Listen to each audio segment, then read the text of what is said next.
Allora, eccoci qua, vediamo anche l'immagine della patologia del dente, perché poi quando i denti sono malati è là che necessitano gli interventi, quindi vediamo un po' insieme. Questa è la bocca sana, se non sbaglio, giusto? No, questa è una questa bocca già... che per incuria del paziente è andata incontro alla parodontite. Ah, giusto, eccolo qua infatti. Come vede ci sono tutte quelle delle gengive. grandi recessioni che non di per sé è la gengiva all'occhio di un inesperto che si è ritirata, ma la realtà dei fatti è che in realtà l'osso si è ritirato, il supporto osseo, si è infiammato cronicamente un legamento che collega dente e osso, che è il parodonto, che circoscrive, ci sono varie fibre, vari legamenti.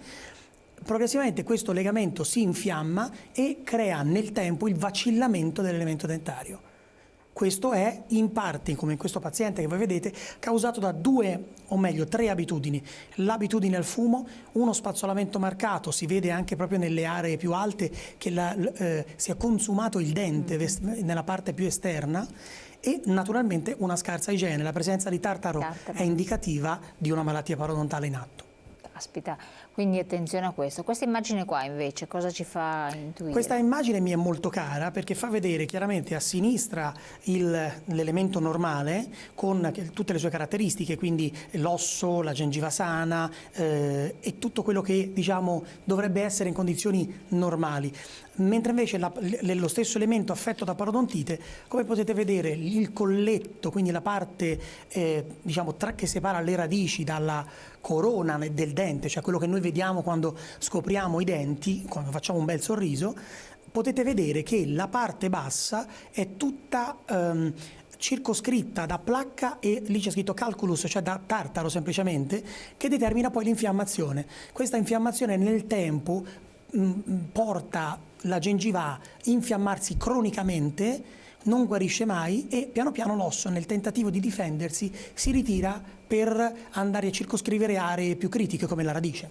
Aspetta, quindi questo è molto importante, ma in due parole, la parodontite è una malattia curabile? La parodontite è una malattia cronica, gestibile purtroppo, ma non curabile. Non esiste ad oggi una vera cura chiarissima che ci permetta di... Cioè non se ne esce più?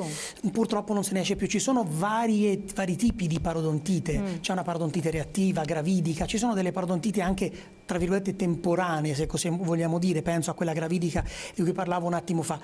Naturalmente la parodontite cronica, quella tradizionale, è una infiammazione che viene causata da una serie di batteri che aggrediscono il parodonto e alla fine va a discapito chiaramente dell'osso e della tenuta dell'elemento dentario.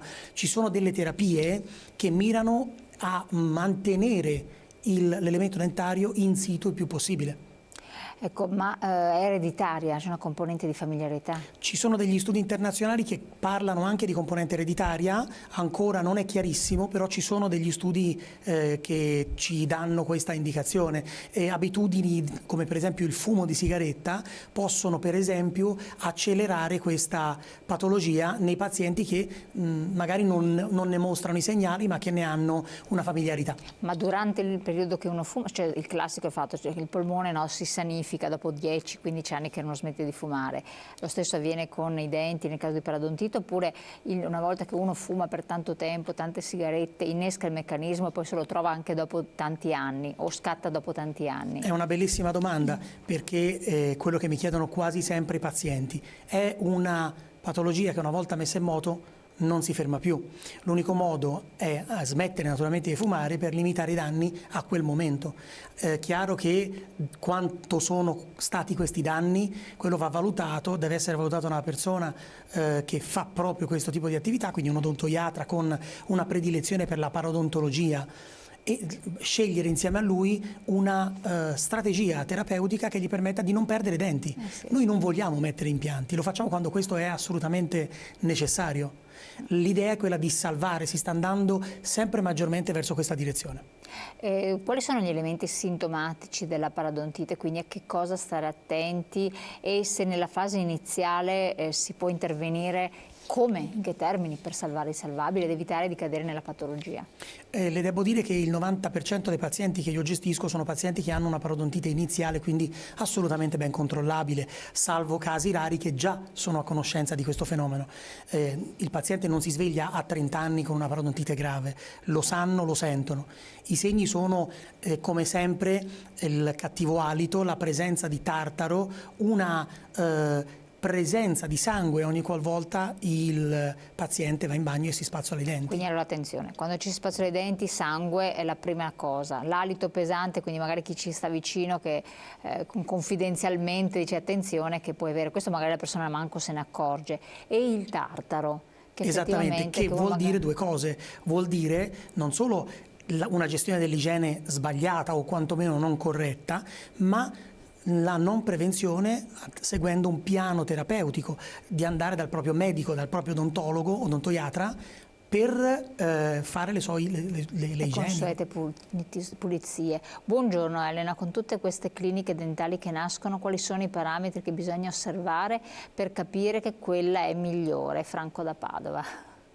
Bellissima domanda di Franco da Padova. Non esiste effettivamente la clinica migliore, esiste il professionista migliore.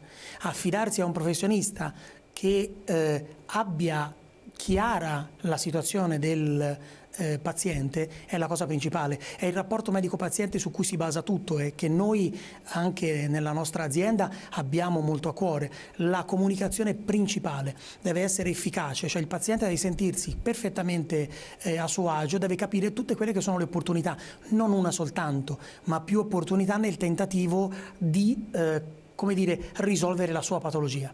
Sì, cioè al di là di strutture magari fatiscenti o macchinari vecchi, che questo può essere già un criterio discretivo in certi ambiti. Esattamente. Quando parliamo di strutture all'avanguardia, nuove, con macchinari di cui abbiamo visto prima che ce ne raccontava anche il dottore che è stato intervistato, lì appunto è la persona che fa, le persone che fanno la differenza. Assolutamente sì. Questo è determinante. Tornando un po' a un altro messaggio, mi hanno diagnosticato una sacca di 7 mm in un premolare, vuol dire che sono affetto da una paradontite? Posso fare qualcosa per contenere questo problema? Bellissimo, allora questa sacca che questo o questa paziente, questa telespettatrice definisce sacca, in realtà è una tasca. Abbiamo poi un'altra slide molto interessante che fa vedere, no, la profondità. Sostanzialmente è una tasca, né più nemmeno come quella di una giacca di un paio di pantaloni. Facciamo vedere la slide magari se riusciamo a trovarla dalla regia, che praticamente riguarda qui vediamo sostanzialmente 3 impianti, sì. Ok? È una piccola, la differenza sostanziale, eccola qua. Nell'ultima si può vedere la presenza di tartaro, quello giallo che vedete nello schermo a destra, e la presenza di questa gengiva che è arrivata fino alla profondità della vite. Ecco, quella è una tasca, in questo caso è dell'impianto, ma dobbiamo immaginarci che questa tasca affligga la radice. Che cosa fare? Allora, ci sono delle scuole di pensiero. 7 mm è una tasca molto profonda, bisogna capire se questa tasca è una tasca localizzata in una sola area. Ci sono dei sondaggi che vengono fatti in un'altra slide che io ho portato molto interessante, dove si vede una radiografia. Vediamo quella della radiografia. Che questa è fondamentale, necessaria per qualsiasi operatore. Eccola qua. Questo è il famoso status radiografico. Con questo status radiografico noi possiamo vedere la profondità, se ci sono di tasche, il livello osseo, ed è chiaramente uno status totale della propria bocca, non è una panoramica, è lo status radiografico endorale. Questo status ci può essere dirimente per la profondità di sondaggio di questa tasca, cioè quanto è profonda. La tasca di questo nostro o nostra telespettatrice è di 7 mm.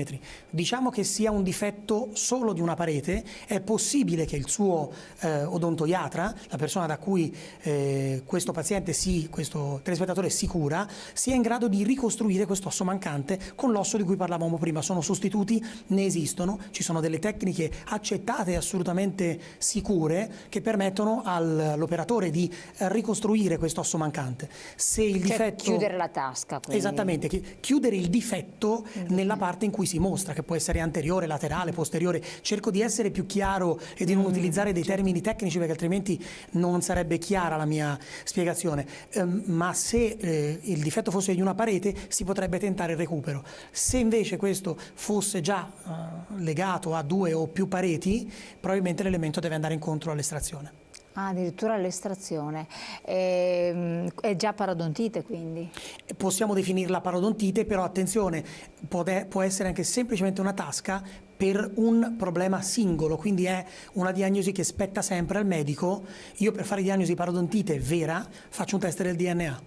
Addirittura del DNA? Addirittura. Caspita, vi sto seguendo con interesse perché mi hanno detto che solo con una corretta pulizia dentale si evita la parodontite. È meglio uno spazzolino elettrico o continuare a mano? Sono bellissime, tutte le domande che stanno arrivando sono pertinenti e sono quelle che mi piace sentire. Lo spazzolino elettrico è un bellissimo presidio, oggi ne esistono di varia natura, che regolano la pressione. Io personalmente consiglio sempre quello manuale affinché uno possa utilizzare il polso per gestire anche le aree critiche. Però riconosco che gli spazzolini sono più veloci, oggi la velocità, no, della nostra epoca ci obbliga a ridurre i tempi da tutte le parti.